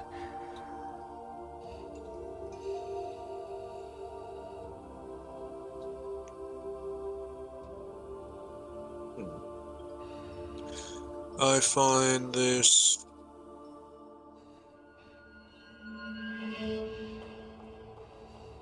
I'm no fan of how uncertain a good portion of this will be, not with the amount of lives at stake. Well, that's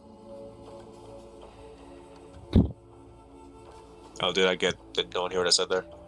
Yeah, I heard no. You cut out at the end for me, at least. something about I'm- lives at stake is where I heard the last thing. I'm no fan of how many unknown variables are here. Well, then let's play out the prison as best we can.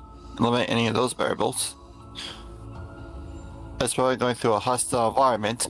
I lived in a hostile environment for the rest of my life, so no difference there. I would be remiss if I don't point out the whole colony expedition has been unexpected. We did not even... Well, you know the outcome. We didn't expect any of this, just saying. Yeah, so you've had a pattern of running into things you weren't expecting. Does it make it any more pleasant to see?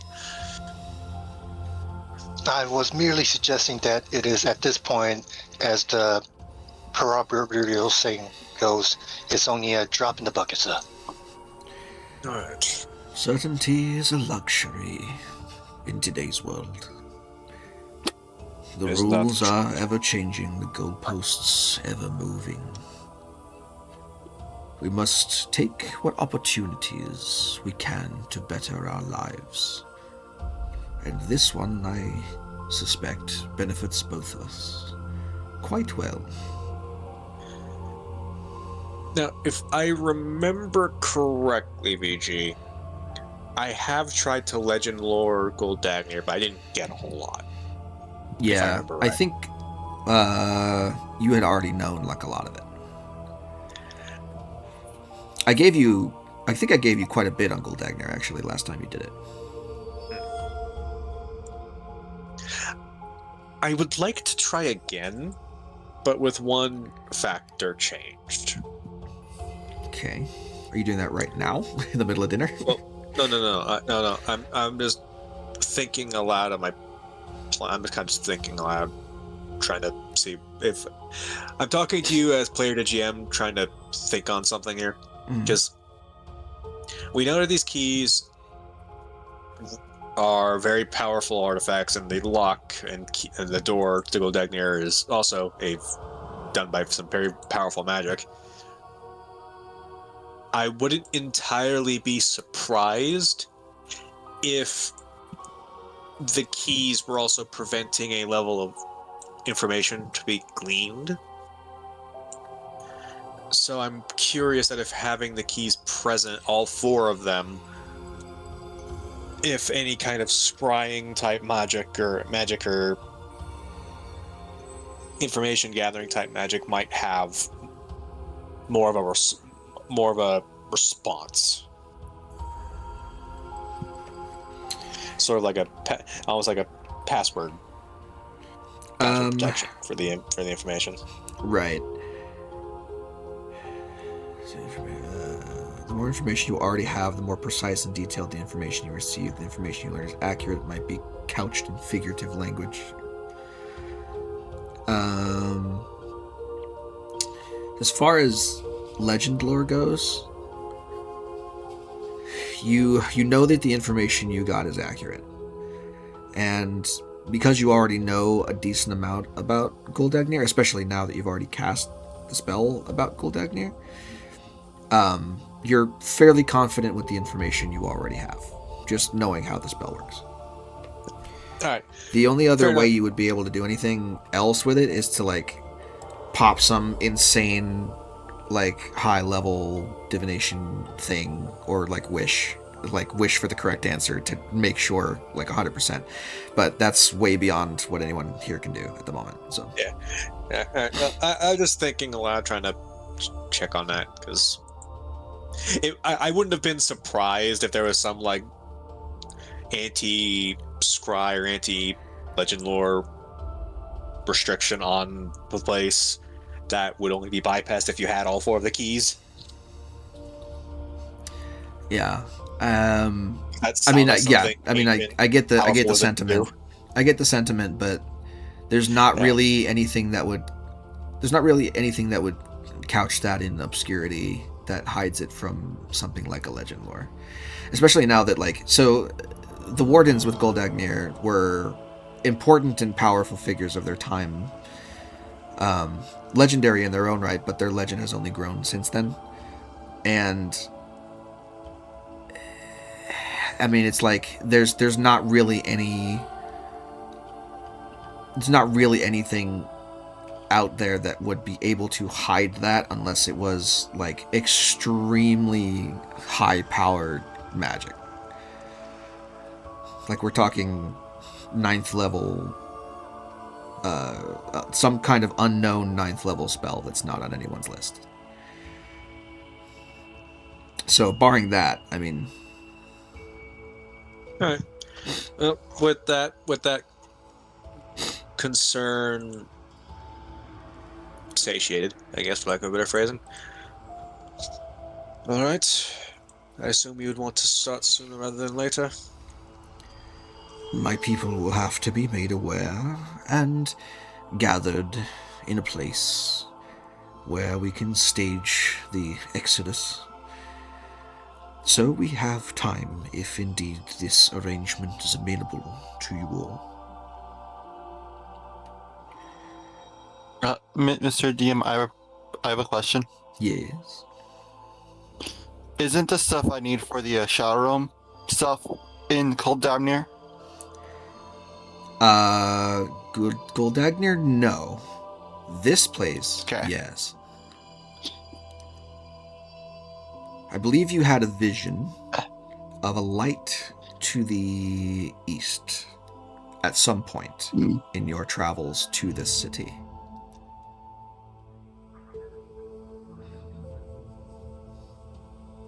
There is something out here that could help my people. Something to the east, I believe.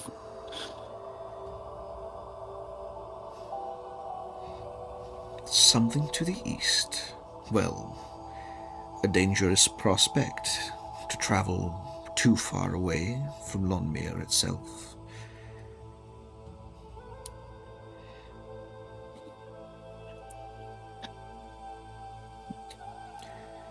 Have you any recollection or detail on this item you seek?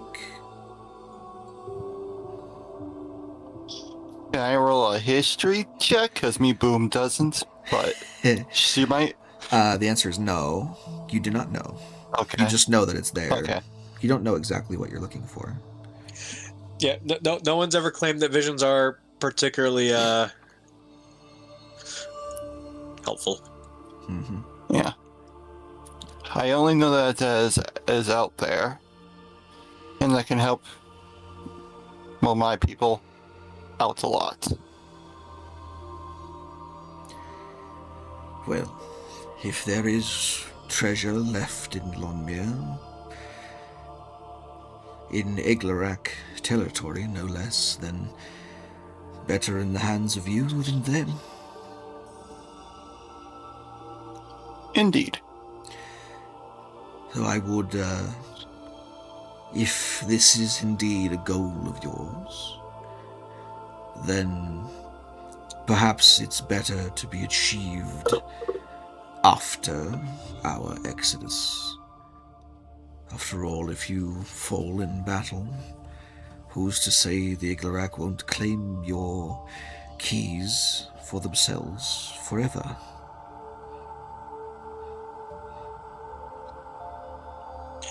And I do not like the idea of them getting access. Fair enough. So, here's the prospective plan as I see it. On the morrow, we try and collect our people, bring them here. Then we go into Lonnmir as planned. And once we've gotten the people of Lonnmir out, then we will return for... Sorry, character name blanking. Sarah? Then we will go for Sarah's artifact.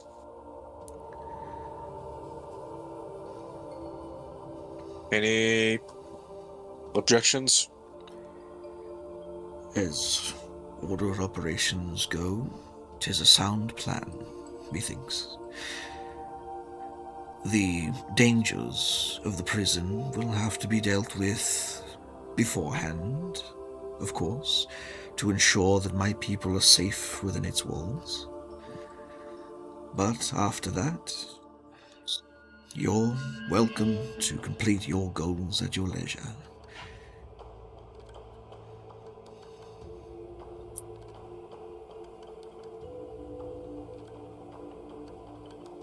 Then we have an accord. Finding your artifact, of course, will also be easier, given the repairments to your ship, pending Exodus, of course. And if we are in agreement, then I will make the preparations. I shall gather what remains of my citizenry here in the palace as soon as possible. We shall depart as second, that everyone is ready. Now, if that's all the questions you have, then by all means eat your fill, and one of my priests will take you to your people and show you to your quarters for the evening. I do have one more question that I would be very remiss in my responsibilities if I didn't ask. Once this is over, or potentially before we mobilize, while I may be an adventurer, I am more importantly a historian. And you are one of the few beings still alive that know what the world was like before it was shattered.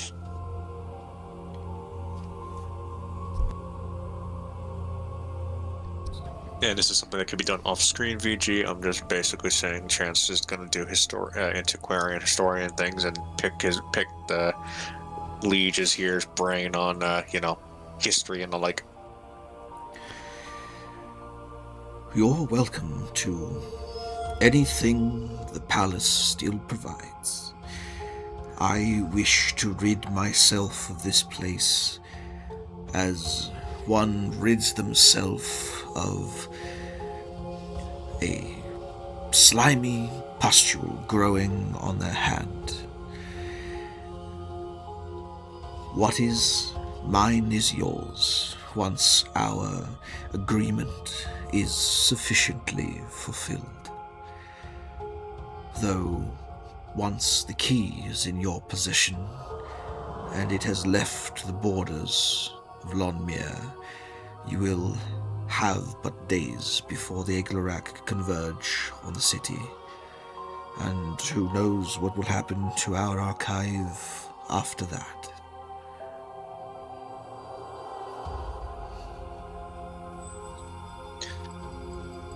Well then, I suppose you have to be quick about it then.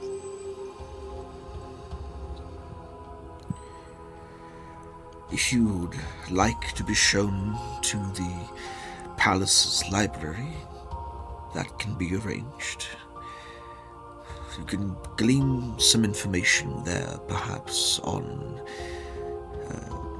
anything you might desire.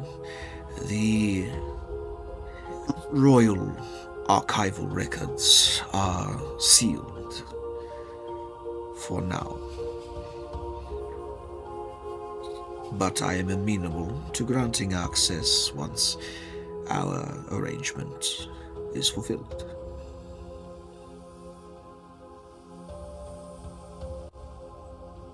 I am grateful. Is there anything I can do for any of the rest of you? Whatever is in my power to make your journeys into Goldagnir and beyond more tolerable, I shall grant.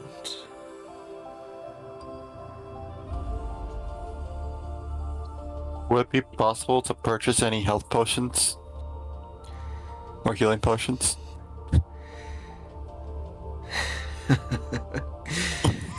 Young one, money has no value here. But this is easily procured for you. He turns to where a servant is standing in the corner behind him, and wordlessly, just with eye contact, the servant nods and exits the room. They shall be placed in your quarters for the evening, along with any other requests I can fulfill.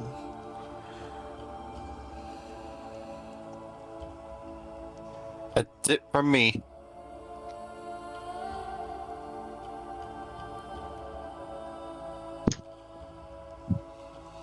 Chance, you're gonna hate me. You're gonna ask about the damn shark, aren't you? Yep. Yeah, I already knew that was happening. The instant that VG opened that door to ask like what we want, I knew it was gonna happen, and I had already fucking facepalmed for it. Go ahead. I would like to hire one of your people with the best talent for taming beasts. Taming beasts. What in particular? You said you saw through your eyes of your soldiers. Do you know what I'm trying to do? I know of your conflict outside the border, but specifically, I'm unaware of your intentions regarding this. I would like your best tamers to tame, if it's possible, tame one of those sharks. A lancer. An interesting request, to say the least. Unfortunately, the only beings who've been able to tame the lancers are the Iglarak themselves. They have a method by which they train the creatures that is, unfortunately, unknown to us. The lancers would have made mighty steeds and certainly helped us to peruse the reef at our leisure with ease, rather than scuttling between rocks and under coral overhangs. You are really going to make me use that spell, aren't you? Yeah. Yeah, I'm going to make you spend 300 gold to figure out how to get a legendary shark. Yes, I'm going to do that. No, the other spell. Oh, I The don't know. one that Chance hates. What spell is that? Eating brains. Oh, the eating brain spell? I I mean, you could eat the Iglarak's brains if you wanted to. That would have been creepy, but you certainly could. Hey, you guys are going to the east anyway. You're probably going to run into more tribesmen. Oh You're going to make me eat brains, aren't you? Maybe. You're gonna have to get a hold of one of the tamers to figure out how to do that, probably. Yeah. He did it, not me. Don't blame it on me, Chance. Besides, the riders and their mounts are excluded by the dome around us. As a precaution, you understand. The In dome that keeps out case- most forms of hostile life on the reef. In that case, I would like to have any and all information you and your folks have about the Lancer. Information about the Lancers can be procured. A written account of their biology and mannerisms was made some time ago, I believe, but opportunities to study the creatures in any natural habitat have been sparse, so don't be surprised if the records are a bit scant. He waves a hand behind him, and one of the other servants in the room exits out a different doorway.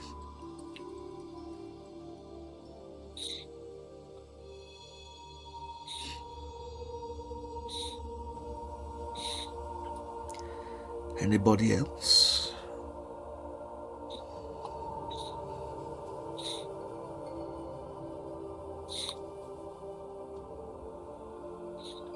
All right.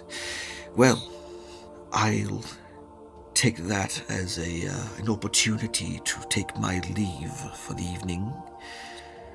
You're welcome to the library, young Master Arcanist. And the rest of you, if you can think of anything that might assuage your journeys on the reef or the prison, then by all means let a servant know, they shall inform me.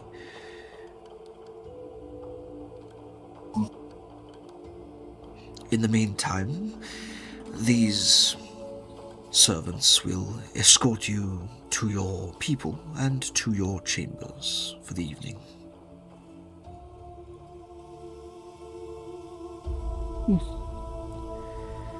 And with that, he rises from his seat and, with a polite nod, drifts back through the door from whence he came.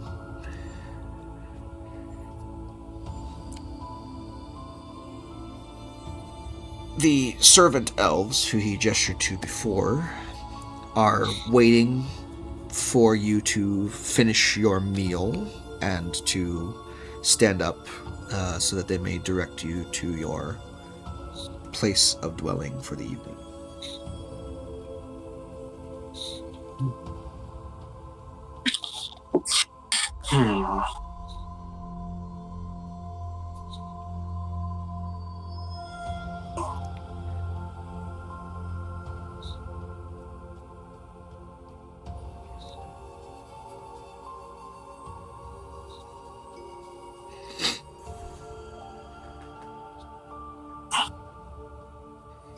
What Chance is going to try and do is he's going to just, if he can get permission to, if he can be escorted, because I imagine doesn't want to be walked around, doesn't want.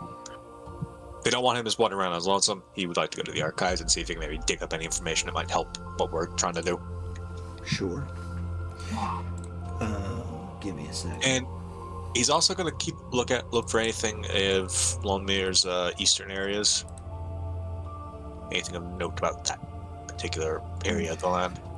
Yeah. I'll see what I've got here. Hold on. Let's see. Where did I put the archive? What notation did I do for that?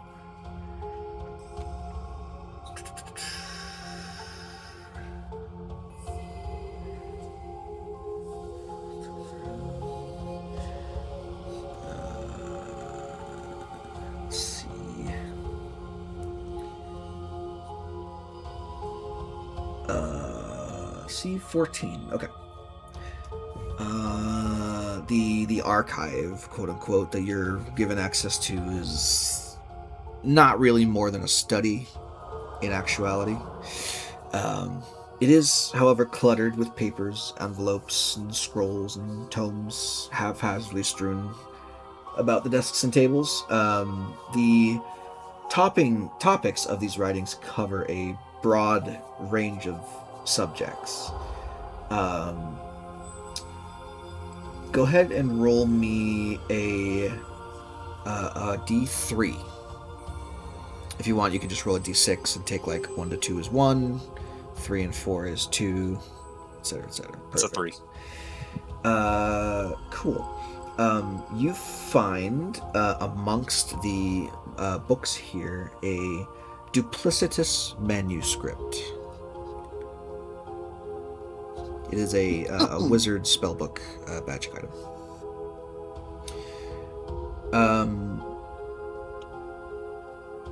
I will also ask for a investigation check. All right. Now, I assume because I am studying and going through this, I would get my diligent researcher. Yes. Okay. It's unfortunate I haven't been able to progress that to the next stage. I know. I'm considering just like giving you the next stage eventually.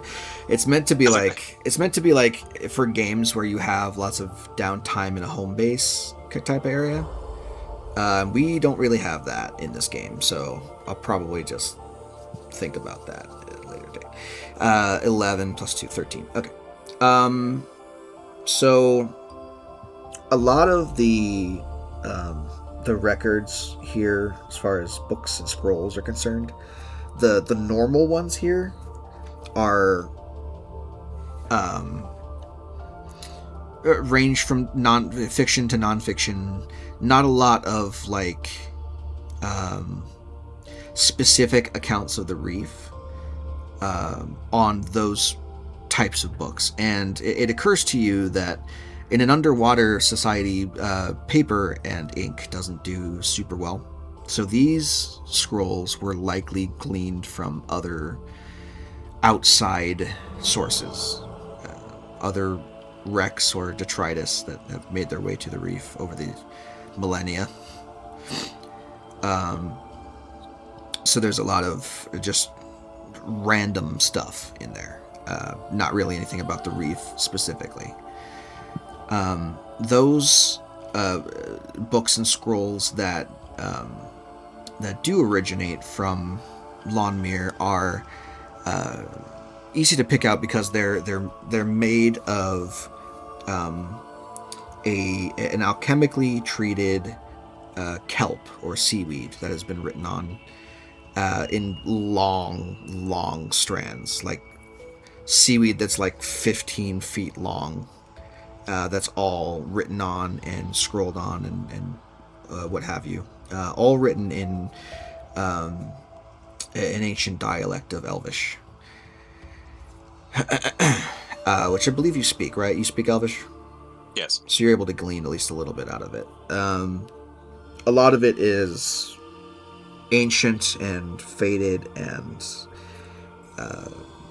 lost to translation. There's words that you don't recognize that would provide context otherwise. So it's hard to glean stuff from this of any real use. Some of it's useless information, like like old budget reports and accounts of scandal and letters from dignitaries or whatever. Like that's as much as you can glean, and it's all useless given your particular proclivity. This is like where, were this kingdom alive, these records would be kept by a royal scribe to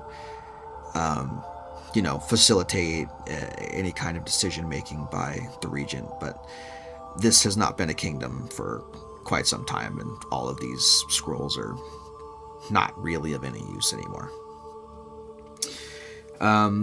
That being said, there are a couple of interesting things you can glean from just context clues, what little you can pick up. Primarily being that, this was an underwater kingdom at some point of sea elves, and a rare people even among the colony on the moon. Not many of them made it aboard the arcs or wanted to. Even despite the pleading of their queen, the warden, many of them were unfortunately lost to the calamity for various reasons. So there wasn't really very many of them that survived in the first place. But this land was a thriving underwater kingdom at some point, and it was the largest kingdom in the world for quite some time. It was pretty much it was pretty much the exclusive territory of the kingdom of Nenarnad, that the oceans were, ruled by them and overseen by them to an extent. And as far as you can tell, their reach, their territory is spread further than anything on the surface.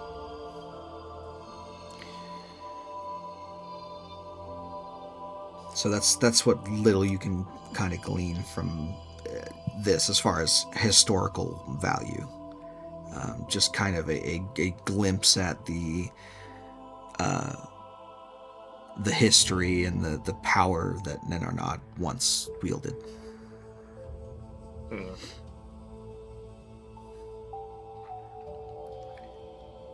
anything in particular about anything mentioning any particular settlements or things on the east end of the kingdom?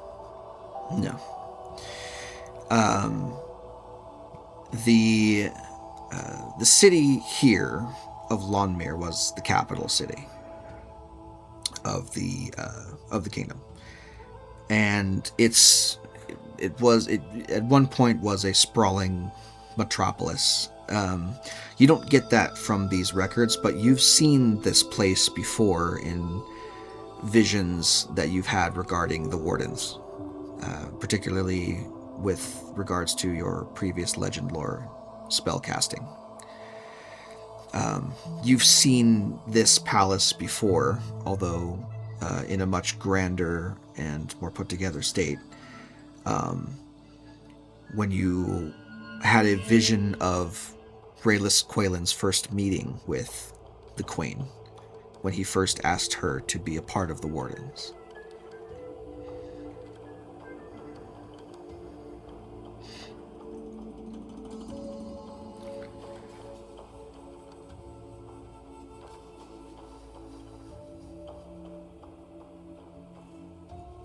You said this is archive or library?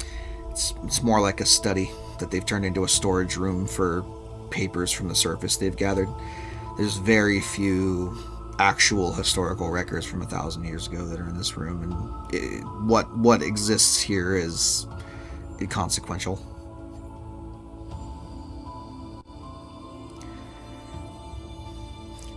All the normal books and scrolls in this place are gathered from detritus that has fallen to the reef over the years. And a lot of it is like ship's logs or adventure novels or, smutty literature. Stuff that sailors would have on them. Well, even the smutty literature is still cultural, so Chance, as he can, is just going to be copying down basically every bit of historical or cultural information that he can glean off of this. Sure.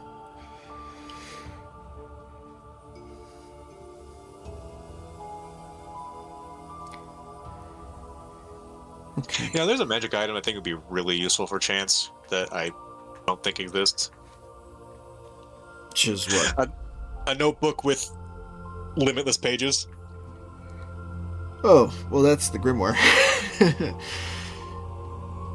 No, like a blank notebook, so you can just fill. He never thought of pages and take notes. Yeah. Yeah, the closest thing to that would be the grimoire. Or the Book of Vile Darkness, but we don't need to go into that in this campaign. No.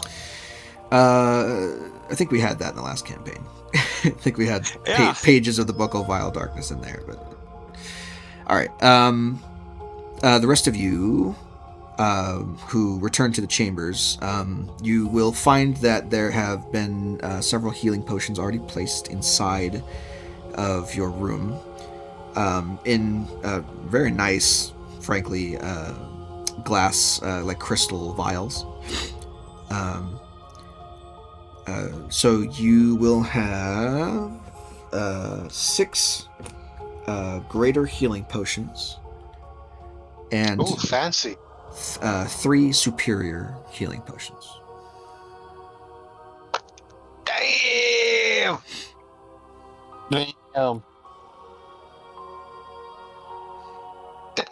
Their bribery is strong. Their bribery game is strong. Indeed. He wants off this rock, guys. He wants you to survive.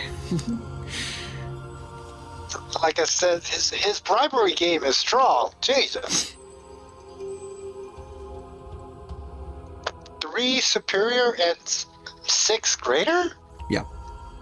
Jesus. You know how many peasants you could feed with that much money? Oh yeah, all of the peasants. But money has no object down here on the reef, only survival.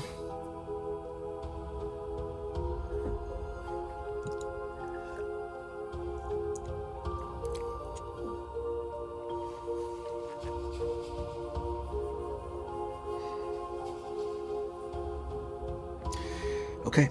Anything else anyone wants to do for the evening? I want to do something, but I want to wait until Chance is gone. He's in the archive by himself, so... I know. Okay, so something else in the archive that doesn't require him. So after Chance leaves, then you can go and peruse at your leisure.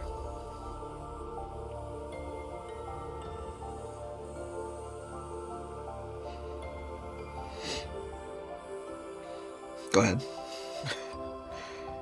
I want to look up any... Any shark-related text? That and also, my actual goal. Oh, with Mr. involved? Yep. Yeah, nothing like that exists here. This is all like 98% of everything in this room is gleaned from after the breaking, and not only that, but like several hundred years after the breaking. You know, civilization didn't restart in this place for hundreds of years after everything happened, and didn't really get up to a point where anyone could begin to produce any literature, until like at least a couple hundred years after everything had already gone down. In that case, I'd like to change my query into something else. Any noticeable or inconsistency or notable changes to the core from observation? Okay. Let's see. These are not like research papers. There's not really much to go off of here. There's lots of ledgers. I know it's not an art. It's not a research station, research lab, or those kind of archive. However, if it was significant enough, it still would have made a record. That's what I'm looking for. Yeah, I'll do this. I'm gonna roll a D100, and I'm gonna give it like a 15% chance of success. So if I roll an 85 or above on this, then there's something in those records. It's not likely, but it's possible. I could hear you rolling your writing dice in your head. Please roll and roll 20. Okay, sure. I mean, I rolled a 30. So that's not really very good. Where's my thing? D100. Yeah, there you go. Okay. So, yeah, no. Again, these are all shipping records and ledgers mostly, or novels and scrolls for entertainment value, meant to be on long open sea voyages, rather than anything really of merit. It's a very narrow window into the kind of trade that was going on directly above Lonnmir, essentially. It's how that works out. And it's not of any particular interest to you. Okay. Lastly, as a trolling. No, there's no information on sharks. What? No. I want to add. You want what? I want to add. Oh. You want to add to the archive? Yes. Alright. What are you adding to the around, archive? right? Yeah, sure. It's a music from ancient time. Just like you just want to like write sheet music and leave it in the archive? Yes. Okay.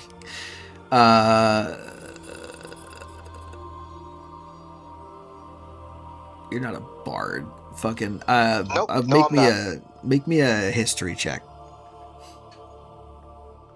I put it on the means what I'm putting down. Oh Lord. What are we doing? I do want to point out, Oh god damn it. Chance knows Strovan's handwriting. Yeah, but you're gone. Yeah, I know. I'm just saying, like, none of that is gonna, like, he's gonna know about that if he sees it, so it's not going in his notes. Well, sheet music is different than regular music. Yeah, it's 7. Yeah, remembering a tune and writing sheet music for a song are two entirely different things. You are not trained in musical calligraphy as a bard might be. So it's what you can do. We'll say that. There's probably a couple of missing beats in there. Some measures that weren't counted out right. Key signatures, probably not what you had in your head.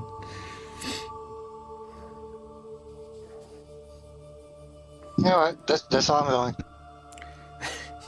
It's a record for the Iglorak to find when they reclaim this place. There's be like, what is this arcane writing? They start playing it and their mounts go insane and just murder all of them.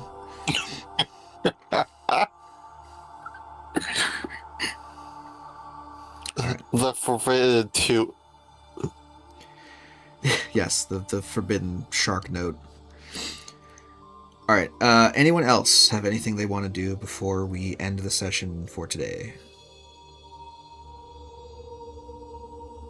We are None getting here. close to time. Sorry I wasn't able to find anything for Sour's mission. No, I mean, Very good. you know, it's esoteric for a reason, and this place is limited on Esoteric as fuck. resources. Yeah, it's limited on resources, especially information. It's like they've been shut in and isolated for the better part of 1,000 years, not only from the rest of the world, but even on their little slice of rock. Okay. All right, so we're going to end the session here for today. Next time we play, whenever that is, we're going to pick up with the entry to Goldagnir and finally use that dungeon that I've had planned for a year and a half. So I'm going to go ahead and end the recording now. We will see you guys next time we play. Chance, keep me apprised of changes in schedule. Por favor. Will do. See you guys later. Bye-bye.